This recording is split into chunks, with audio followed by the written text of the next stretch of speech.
Immigration has been an important part of the history of Canada for a long time.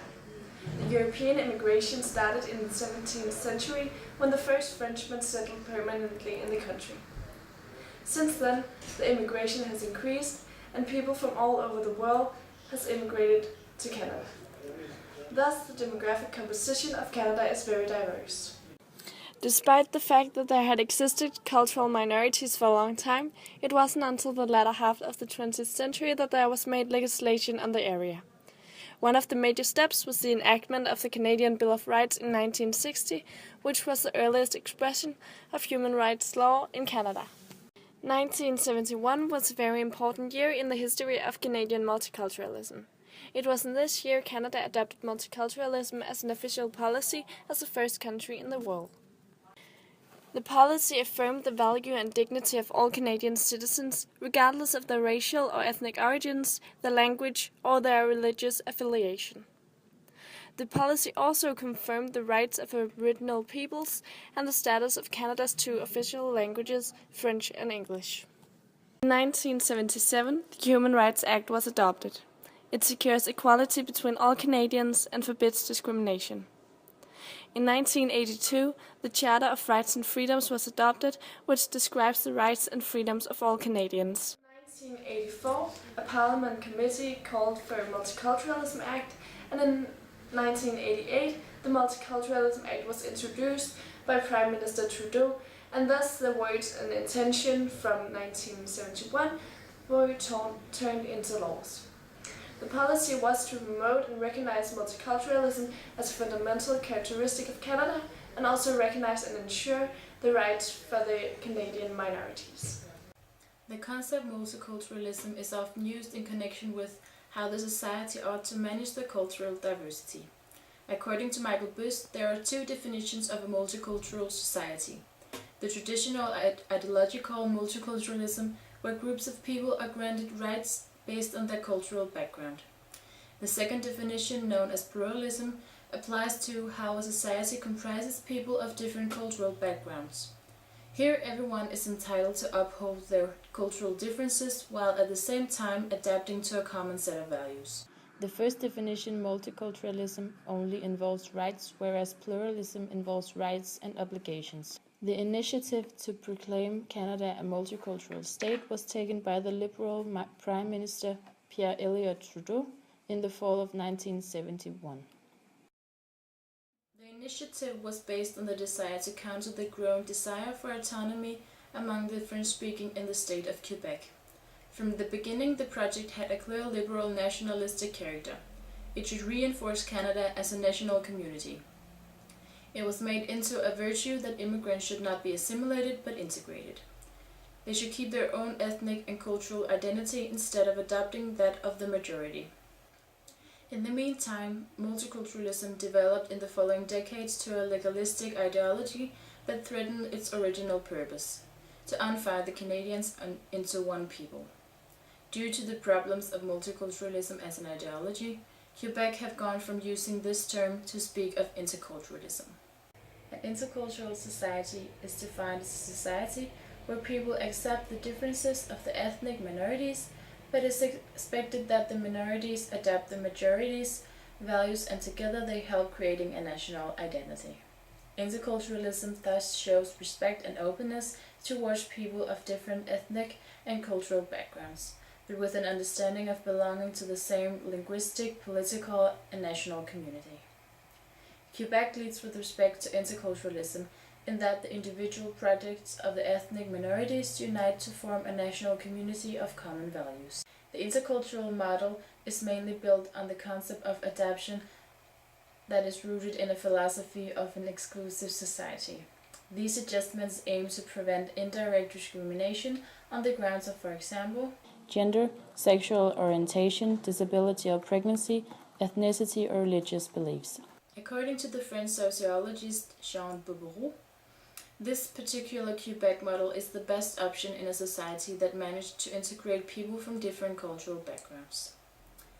The difference between multiculturalism and interculturalism is that people in a multiculturalism society has the right to study their own culture and are given different rights on the basis of different cultures. whereas in an interculturalism society, the people has the right to study their own culture, while the in public has to adapt under a common set of values.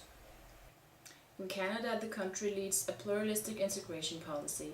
For this, they have a Canadian Multiculturalism Act, which sets the guidelines for the conservation and restoration of Canada's multiculturalism. In this act, the guidelines for how people should meet and comply with this policy are described, as well as the actions by the government. Canada is known for their successful multicultural society.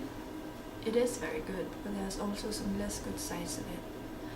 Michael Biss credits Canada's point system for the good integration, but the point system has a dark side. While the system gives the immigrants with a good education a lot of benefits, those with no or little education and language skills are rejected. That leads many people into illegal immigration, as seen in the text Tamerlane, which describes the lives of illegal Indian immigrants in Canada living in constant fear of being discovered. These people have no chance of getting involved in society in a good way, and they have no rights in Canada because they are illegal, and this is a way the point system fails. This also praised the accepting civil society of Canada. But it's not always like that. For example, in Wedding in Toronto, you see how the bride's family is racist against her upcoming husband, which is from Barbados. They do not show themselves at the wedding or at the after party. It's only the groom's family and friends who participate, but it's not only the bride's family who is against them. The police come and ask them to stop the party, even though it's a wedding.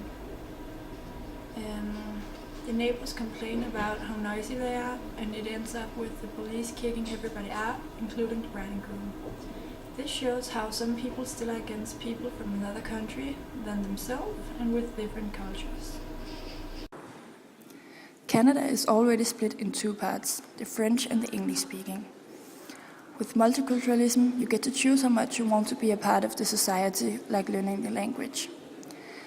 If you have a Chinese culture, you can just move to Chinatown and stay there and only speak Chinese for the rest of your life instead of learning the main language that could make you a part of the country. This example shows in Everyone Talk Loudly in Chinatown, where the grandmother of the story never have wanted to speak anything else but Chinese and always visits Chinatown and knows everybody there. None of Lin, the main character's family, will allow her to be friends with a boy who isn't Chinese too. This leads to that when the families see them kissing each other, her own father hits her.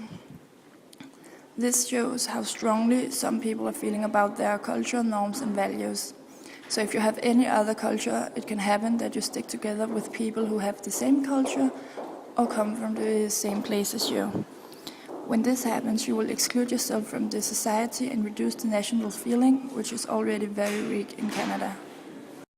Even though there are many complicated issues related to Canada and its multicultural politics, the belief that they are not good at integration remains an illusion. The Migrant Integration Policy Index, MIPEX, is a barometer that measures a country's integration politics. Their ranking places Canada at the very top. Denmark ranks 14th. Denmark's relatively poor ranking is primarily due to the strict rules regarding family class immigrants and obtaining citizenship that the VKO government introduced after 2002. It is to be noticed that Denmark's official integration policy and the goal of this is very similar to Canada's. Therefore, it seems quite alarming that Denmark ranks so bad compared to Canada. But MIPEX only measures a country's integration politics, not its actual ability to integrate immigrants in society. For this, another barometer exists. The SGI Index, Social Governance Indicators, is a barometer that measures a country's actual ability to integrate immigrants in society. They also rank Canada among the very best. Denmark is ranked in the middle group. Above Denmark there is the upper middle group and the best group. Both MIPEX and SGI ranks Canada among the best and Denmark among the moderately effective countries with regard to integration and actual ability to integrate. But why is Canada ranked noticeably better than Denmark? In the article, How Do We Get Better at Integration, Michael Boss states 6 focal points where Canada performs better than Denmark. Canada's flexible labour market, with fewer employment rules and more free wage determination, works that it is easier to integrate Canadian immigrants to the labour market, and thereby lift them from being a burden to being a resource for society. Furthermore, the majority of Canadian immigrants are economy class immigrants, with an obvious personal incentive to become self-reliant. Education diplomas. Canada is better at translating education diplomas, which means that immigrants can easily transfer the education they have from their native country to the Canadian system. Citizenship. In Canada, citizenship is used as an active part of the integration process. Only 30% of all immigrants in Denmark have Danish citizenship. 80% of all immigrants in Canada have Canadian citizenship. This links the immigrants to the country and promotes the process of integration. Civil society. Canadian citizens generally have a positive attitude towards immigration and immigrants in Canada. In surveys of whether a country's citizens tolerate diversity, Canada often ranks in the absolute top. Split responsibility between private and public. Canada has many private organizations run by immigrants whose goal is to help immigrants integrate. Due to the flexible labour market, Canadian immigrants quickly become self-reliant. This allows them to be jointly responsible for their own integration process. These focal points definitely benefits integration in Canada, but there's one factor that works the Canadian integration to be so successful. The Canadian point system sorts the economy class immigrants. To be able to integrate to Canada, you have to live up to different requirements regarding lingual abilities, education, and work experience. This means that Canada only receives relatively privileged immigrants that generally find it easier to integrate to a new society than many of the immigrants we have in Denmark. One of the major problems of multiculturalism in Canada is to assure national identity and common national values, as the diverse society makes this very difficult. Therefore, an obvious choice would be to focus on interculturalism as a way of creating a national identity to which all minorities can relate, while still preserving their own individual cultures. This could be achieved by increasing the requirements in terms of learning one of the official languages, English and French.